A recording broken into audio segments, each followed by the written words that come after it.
I'd been offered this fellowship, and I said, I can't afford to do that because we need the money. They said, how much money do you earn? And then they topped my salary and gave me tuition and gave me a fellowship, so I couldn't turn it down. So it was this master's in industrial relations, which is basically, how to screw workers 101 to 900. And I took it simultaneously with the labor school.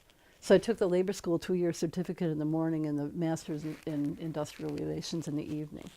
So I was the only person that was doing both at the same time. And I graduated from them, from the labor school and the industrial What was relations.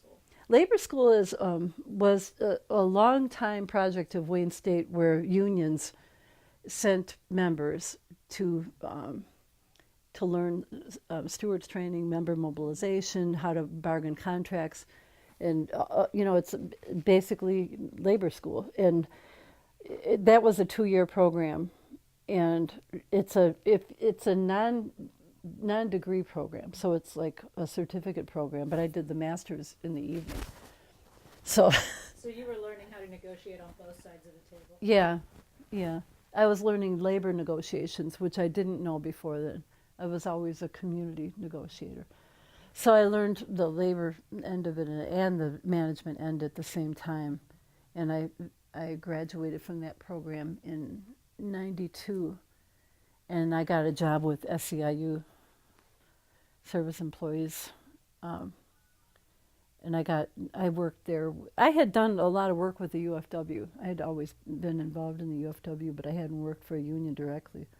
And I remember my dad saying, yeah, union staff, they don't do any work. Like he didn't think it was worthy at all, because we came from a very rank and file family, so going to work for the union was like, they don't do any work.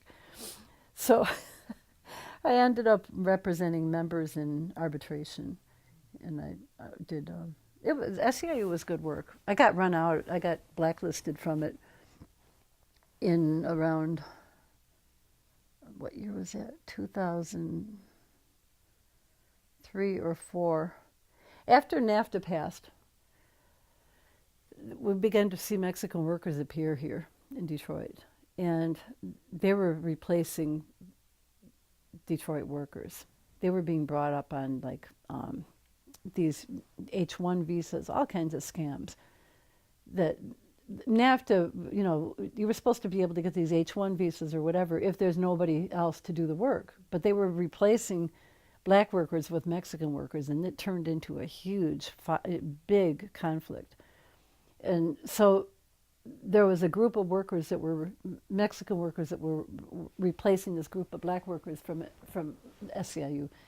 And I did the translations for my friend who was representing the black workers that got laid off. And I went to my boss, the president of the local, and I said, this is a problem. This is like, these guys are not making minimum wage. They're on these visas. And he said, oh, we'll organize them. I said, no, you won't. They'll get deported if you organize them. They can't join the union. And he said, well, what do you want me to do? And I said, get them out. You got to get rid of them. They're replacing our workers. And then, all the shit hits the fan in our community, because now we got to go against Mexican workers on behalf of black workers.